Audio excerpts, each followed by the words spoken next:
saludamos al sociólogo Mario Hunda, catedrático e investigador de la Facultad de Ciencias Sociales de la Universidad Central del Ecuador. Bienvenido, sociólogo Hunda.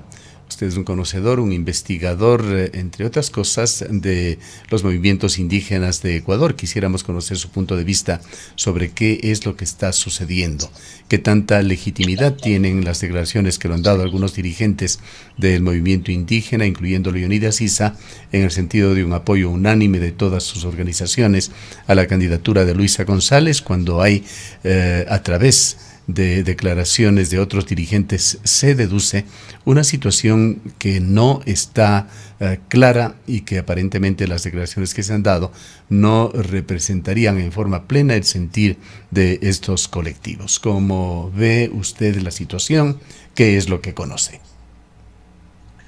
¿Qué tal? Buen día, muchas gracias por la invitación a compartir con ustedes y con su audiencia.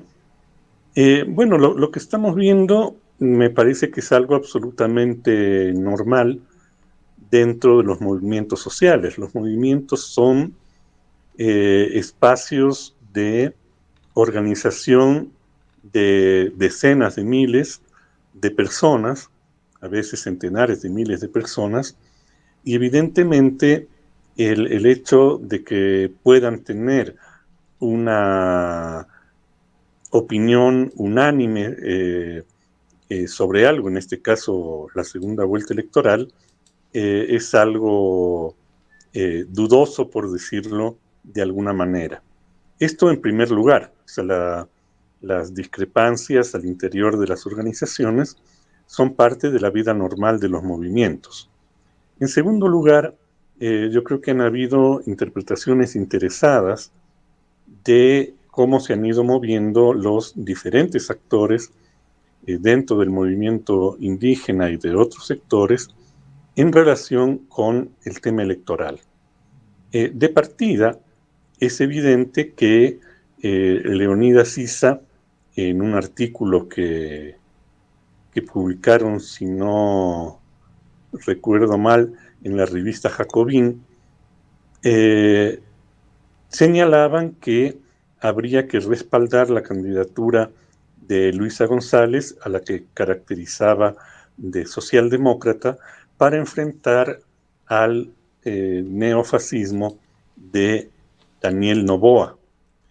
Sin embargo, esta es una opinión que le expresó con su nombre, ¿no es cierto?, y de otra persona que escribió con él el artículo, y que fue escrita antes de las reuniones a las que se ha hecho referencia en estos últimos días.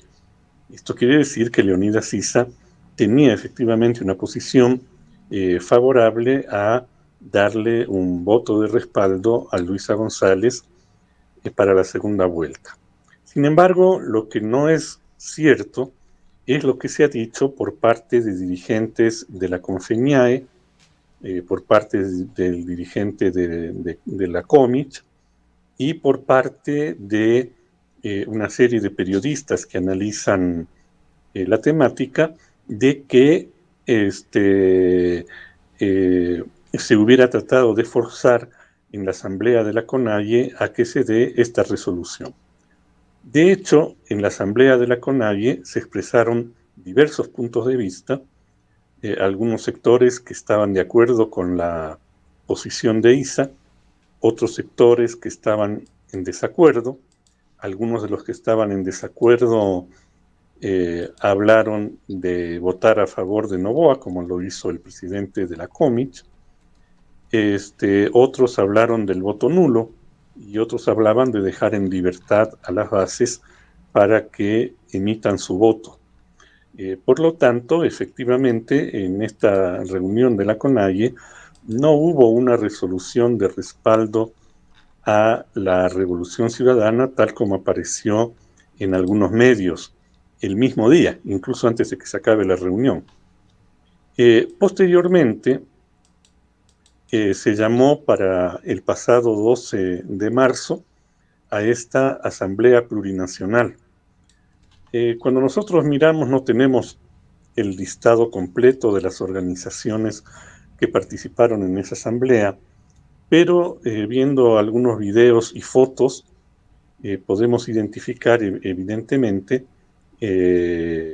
sobre todo por las telas, digamos, las banderas que se exhibían allí, que una parte de los asistentes eran organizaciones que ya estaban fluctuando en la órbita de la Revolución Ciudadana desde tiempo atrás, ¿no? Y algunas que no fluctuaban en la órbita de la Revolución Ciudadana de tiempo atrás, que sin embargo en este último periodo se habían mostrado favorables a darle un voto de respaldo crítico, por decirlo de alguna manera, a Luisa González en la segunda vuelta electoral. Lo que se resolvió en esta asamblea, sin embargo, fue que no se iba a dar ni un voto a la derecha y que se iba a enviar una suerte de agenda o programa a la candidata González para que se pronuncie sobre eso. De lo que tengo entendido, Luisa González todavía no se ha pronunciado sobre los puntos de estas demandas. Pero había exteriorizado su disposición de tener efectivamente una reunión con la CONAIE. Sí, pero todavía no se había pronunciado y por lo tanto no puede haber una resolución al respecto. Ahora, lo que usted acaba de decirnos, perdóneme nuevamente la interrupción, Mario, sí. En el sentido de que la decisión fue no dar ningún voto, ha sido recogido, por ejemplo, por otra de las altas dirigentes de la CONAIE, Zenaida Yazacama, quien ha aclarado que la decisión de la CONAIE no fue darle ningún voto a la derecha y a renglón seguido dijo: no hemos dicho vamos a dar nuestro voto a Luisa. Exactamente. O sea, la resolución de la CONAIE fue en ese sentido, ¿no? Y aquí dos precisiones más para entender un poco más el contexto. La primera es que en una entrevista a CNN hace un par de días, Leonidas Issa contó cuál fue la resolución de la Asamblea Plurinacional, pero añadió enseguida que él, como presidente de la CONAIE, tiene que respetar la voluntad de las organizaciones que hacen parte de la CONAIE. Hay que ver ya en lo siguiente qué cosa significa esto. Y una segunda aclaración que hay que hacer es que mucha gente ha criticado esta resolución de enviarle una agenda a Luisa González, diciendo que eso significa ya un primer paso a un respaldo a esa candidatura. Es probable que en alguna gente que estuvo presente en la Asamblea Plurinacional esa sea la intención. Sin embargo, hay que aclarar que los dirigentes de la CONFENIAE y del COMICH que se han pronunciado en contra de ISA por este tipo de declaraciones y de resoluciones, pues ellos han hecho exactamente lo mismo, pero al revés, ¿no? Por eso el dirigente de la CONFENIAE, ya se reunió con Noboa y ya le envió a Noboa una agenda amazónica, entre cuyos puntos constaba poner un límite a la explotación minera y petrolera, algo que evidentemente Noboa no va a cumplir, ¿no?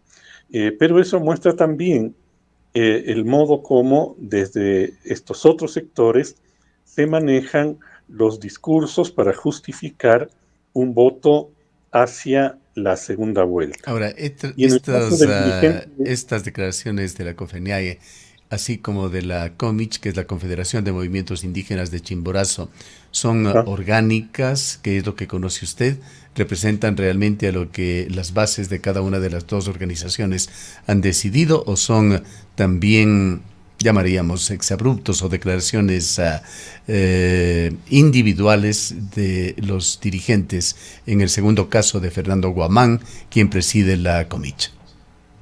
Bueno, yo no creo que se les pueda llamar exabruptos tampoco, como tampoco se podría llamar exabrupto a la posición de ISA. Son posiciones políticas frente al proceso electoral de abril, nada más. En el caso de Sí, la... más el sentido de lo que le preguntaba.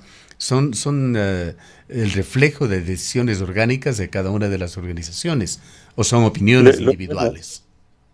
bueno, lo que pasa es que la única información que hemos tenido al respecto ha sido por la declaración de los propios dirigentes, ¿no?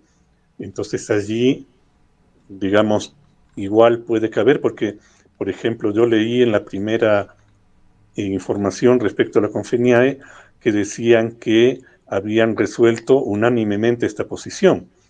En días recientes, sin embargo, circuló otra información de la Confeniae en la que aseguraba que fueron tomadas por una mayoría de las nacionalidades y pueblos y que había por lo menos un par de nacionalidades y pueblos que no estuvieron de acuerdo con esa resolución. Entonces es muy difícil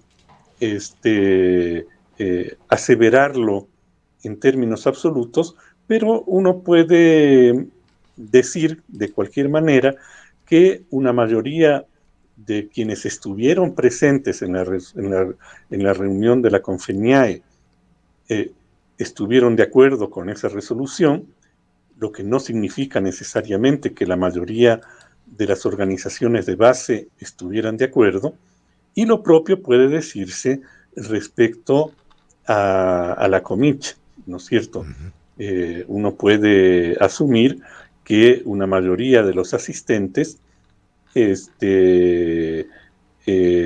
tuvieron esa resolución, porque también respecto a la Comich han circulado por lo menos dos versiones distintas.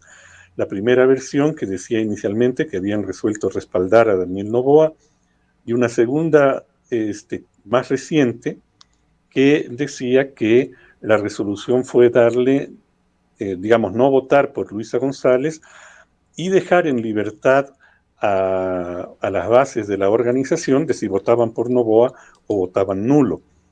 Como se ve, yo creo que eh, como analistas externos, por decirlo de alguna manera, lo que nos toca es ser un poco cautos porque es evidente que el manejo de la información es obviamente interesado. O sea, obviamente hay sectores interesados en que la CONAIE y las organizaciones sociales respalden a Luisa González. Obviamente hay sectores interesados a que por lo menos una parte de la CONAIE y de organizaciones sociales respalden a Daniel Noboa. Y cuando nosotros miramos el movimiento que se ha venido dando en estos días, lo que vemos es justamente eso, ¿no? Ya. Entonces, por allí apareció una reunión de una cierta frente de organizaciones sociales en respaldo a Noboa, pero lo que se ve en las fotografías y en los videos son personas de distintos pueblos, de distintas nacionalidades, de distinta condición social, pero no podemos tener ninguna seguridad de que sean efectivamente representantes de esos pueblos a los que dicen representar, Ya. ¿no? Quisiera Entonces yo creo que, preguntarle algo también entre líneas en las declaraciones de Leonidas Issa, esa calificación que según usted nos confirma, se la ha puesto también en alguna publicación por parte de Leonidas Issa, esa calificación de la candidata por la Revolución Ciudadana, Luisa González, como socialdemócrata. No sé si va solamente para la persona de Luisa González o para la Revolución Ciudadana, pero es una declaración, una calificación pertinente de Leonidas Issa. bueno, en el documento que yo leí, no me parece que haya suficiente fundamento para calificarle ni a Luisa González ni a la Revolución Ciudadana de socialdemócrata. A mí más bien la idea que me da es que esa calificación dada a Luisa González como la calificación de fascista o neofascista Noboa, se dan en el marco de determinados discursos que a partir de esas supuestas definiciones vuelven más fácil la toma de posición electoral. Yo particularmente creo que es erróneo, ¿no? A mí me parece que la Revolución Ciudadana no es un movimiento socialdemócrata. De hecho, incluso si se hablara de socialdemocracia, habría que hablar de qué tipo de socialdemocracia estamos hablando, porque incluso la propia socialdemocracia europea en los últimos 20, 25 años ha dado un giro hacia la derecha, de tal manera que muchos autores la califican como social liberal, es decir, una mixtura entre socialdemócrata y neoliberal. Y no existe ningún tipo de análisis al respecto cuando se le otorga esa candidatura, esa categoría política a Luisa González y la Revolución Ciudadana. A mi modo de ver, se trata de una candidatura populista que, como cualquier candidatura populista, expresa ciertas condiciones contradictorias. Si nosotros miramos el gobierno de Correa tuvo fuertes contradicciones en sus relaciones con el pueblo y con los movimientos sociales, porque por un lado recogía algunas demandas de los movimientos sociales y de las luchas sociales del periodo anterior, por ejemplo, el incremento de salarios, el no caer bajo la órbita de las políticas del Fondo Monetario Internacional, poner límites a la avalancha neoliberal del periodo anterior que destruyó las políticas sociales, sobre todo de salud y de educación, pero al mismo tiempo emprendió una confrontación que llegó a ser persecutoria a los movimientos sociales más importantes, la propia CONAIE, el Frente Unitario de Trabajadores, la Unión Nacional de Educadores, movimientos ecologistas y feministas. Lo propio del populismo es esta dualidad. Uno no lo puede caracterizar simplemente como progresista o socialdemócrata, aunque tuviera algunos elementos de progresismo y de socialdemocracia o de reformismo, como dicen otros autores, en su comportamiento, sino que lo propio es esta dualidad, Ahora, ¿no? sociólogo Hunda, Recordemos, la memoria colectiva se dice suele ser efímera y en la práctica también se evidencia así en muchas ocasiones, pero nos preguntamos y le preguntamos si es que los movimientos indígenas habrán superado estas afrentas, muchas que se dieron, entre ellas recordamos muy gráficamente ese enorme enfrentamiento, esa agresión que sufrió el pueblo saraguro acá en el austro del país. claro, justamente esas cosas son las que están en el origen de que muchas organizaciones y pueblos de la CONAIE no estén de acuerdo en dar el voto por Luisa González, porque no ha habido de la propia Revolución Ciudadana una autocrítica de ese tipo de actitudes del gobierno de Correa, y ni el más mínimo pedido de disculpas por esas acciones autoritarias y violentas en contra de la protesta social, que no fue solo contra la CONAIE, fue también contra el Frente Unitario de Trabajadores, fue contra estudiantes de varios colegios, etcétera, etcétera, ¿no? Ahora, del mismo modo, yo creo que es necesario caracterizar bien la candidatura de Noboa, eh, porque mucha gente se contenta con decir que no es correísta y que como hay que votar contra el correísmo, hay que votar contra Noboa porque al no ser correísta, eso es la democracia. Y Y me eso parece que tampoco es cierto. ADN también se ha autocalificado a través de varios sus integrantes como un partido de centro izquierda. Claro, pero no importa lo que uno dice de sí mismo, sino lo que uno hace. Y qué es lo que ha hecho Noboa en su gobierno. Entonces, lo que ha hecho Noboa en su gobierno no se parece tampoco a una actitud de centro izquierda, sino a una actitud de derecha, claramente alineada con las imposiciones del Fondo Monetario Internacional, incluso ahora último con este acuerdo con con un grupo mercenario para supuestamente arreglar los problemas de seguridad en el país, sin dar ningún tipo de explicación de qué tipo de acuerdo es, de qué ofrece el grupo, y siendo acuerdo tiene que haber ofertas de lado y lado. O sea, ¿qué le ofrece el gobierno a este grupo mercenario? Ese tipo de oscuridades y opacidades, ¿no es cierto?, han caracterizado al gobierno de Noboa en varias de sus acciones. El gobierno de Noboa ha tenido también acciones altamente autoritarias, violentas, como la invasión a la embajada mexicana, como el no aclarar el episodio de los 4 chicos de las Malvinas en Guayaquil, ¿no? En fin, pues hay muchas cosas que están allí presentes en el gobierno de Noboa. Por lo tanto, tampoco se puede decir que porque no es correísta, eso refleja la democracia o el centroizquierda, porque al inicio de la campaña electoral anterior, él se dio ese calificativo. El Daniel Noboa de la actualidad y el discurso del Daniel Noboa de la actualidad está a kilómetros de distancia del discurso del Daniel Noboa de la primera vuelta electoral de las elecciones anteriores. Es un gobierno de derecha, un gobierno profundamente autoritario y un gobierno que tiene una deriva autoritaria muy clara en el último periodo. No en vano se trata de un gobierno que ha gobernado casi todo su periodo en estado de excepción. Y como todos sabemos, el estado de excepción significa poner entre paréntesis, poner en suspenso la democracia, los derechos y las garantías.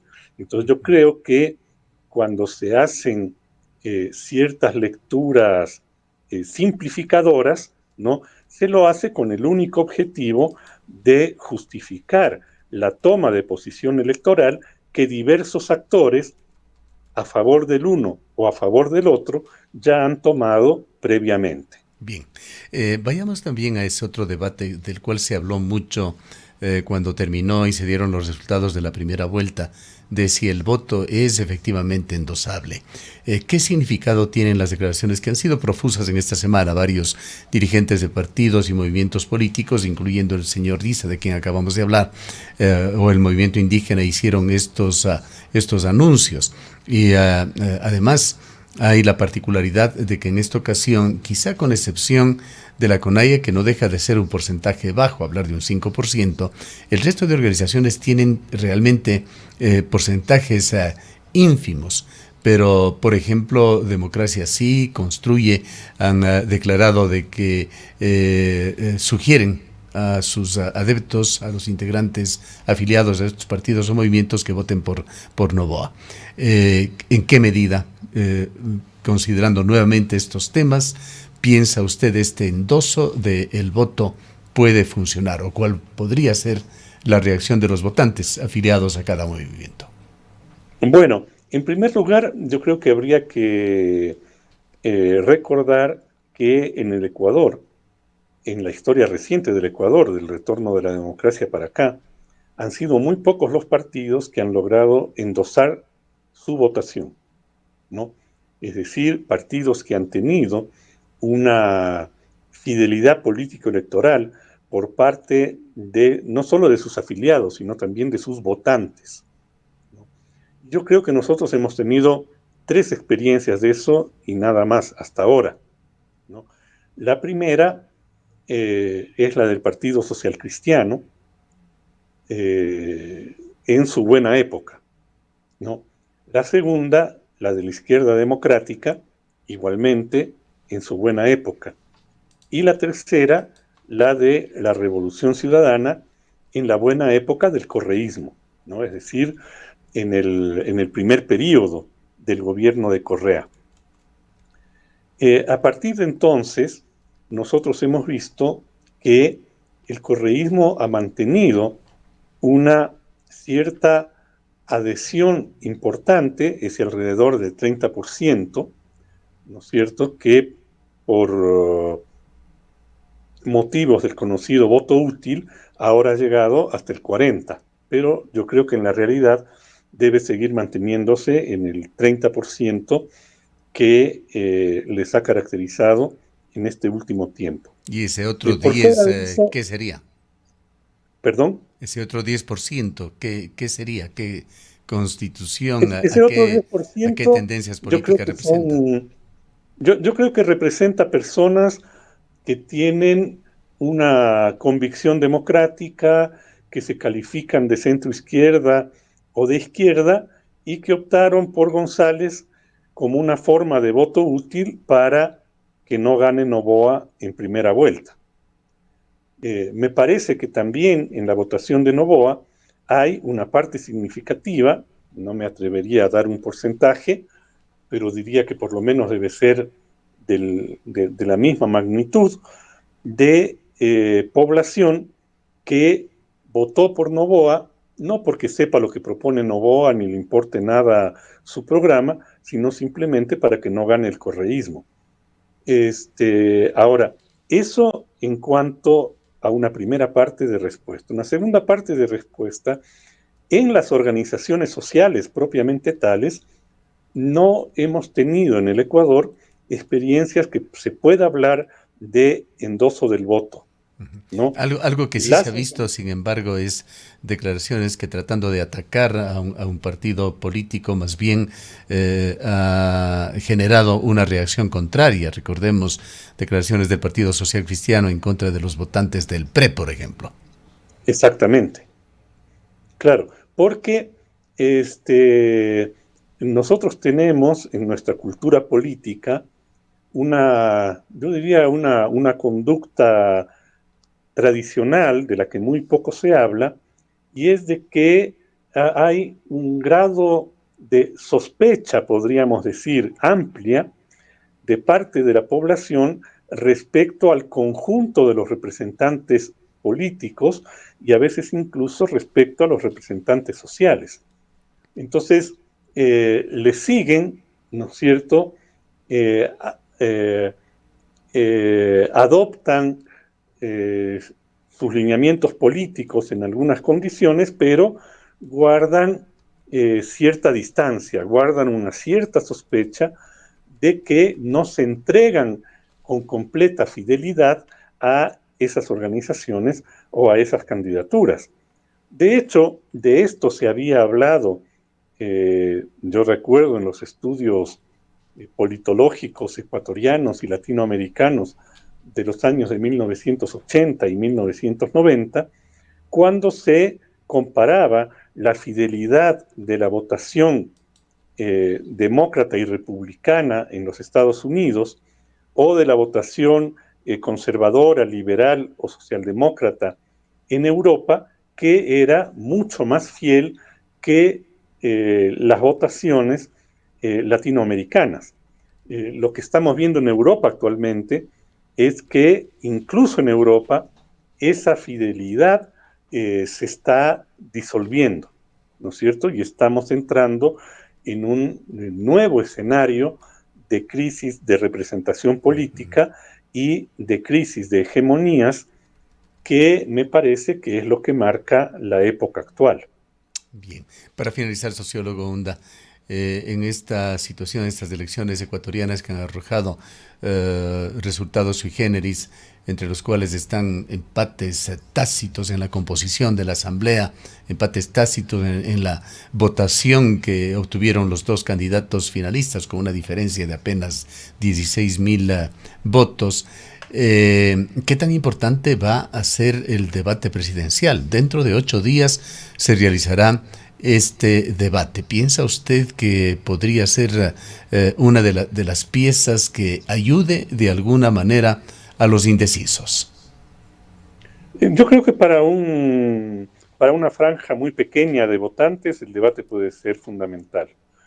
Para la mayoría de votantes, tal como están dadas las cosas, no creo que eso le haga cambiar su opción de voto, ni siquiera si ve a su candidato o a su candidata haciendo una pésima participación en el debate. Yo creo que van a jugar más, porque por ejemplo nosotros si es que vemos cuál ha sido parte de la estrategia de Noboa, tanto en la primera vuelta electoral como en este tránsito de la pre-segunda vuelta electoral, es básicamente una estrategia clientelar, que es de las estrategias más viejas que existen en la política ecuatoriana, ¿no? Yo creo que eso puede tener más efecto que el debate. En el caso de la Revolución Ciudadana habrá que ver, porque la Revolución Ciudadana y su candidata no han tenido una presencia activa en cuanto a la política, como sí lo ha tenido durante todo este tiempo Daniel Noboa, ¿no? Con esa facilidad que le ha dado el CNE y la Corte Constitucional y todos los organismos de supuesto control, de que puede ser presidente y candidato al mismo tiempo, y en donde la figura del presidente y del candidato se superponen y resultan indistinguibles para la población, lo cual evidentemente favorece el tipo de campaña clientelar que lleva adelante la candidatura de Daniel Noboa, y me parece que eso se va a profundizar cuando ya se oficialice la apertura de la campaña para la segunda vuelta electoral. A mi modo de ver, yo creo que ya la mayoría de la población tiene más o menos decidido qué es lo que va a hacer con el voto en la segunda vuelta electoral. Eso no significa que el resultado va a ser el mismo que en la primera vuelta, ¿no? O Bien. sea, puede que haya una paridad, puede que no, pero yo creo que para esta altura ya buena parte de las decisiones están tomadas. Lo que quiere decir que la niebla se despejará solamente tras las elecciones y con el conteo oficial. A mí me parece que sí, igual que pasó en la primera vuelta. Bien. Le agradecemos mucho por haber estado con nosotros, sociólogo Hunda. No, al contrario, soy yo quien les agradece por la oportunidad de compartir con ustedes estas inquietudes. El sociólogo Mario Hunda es catedrático, investigador de la Facultad de Ciencias Sociales de la Universidad Central del Ecuador.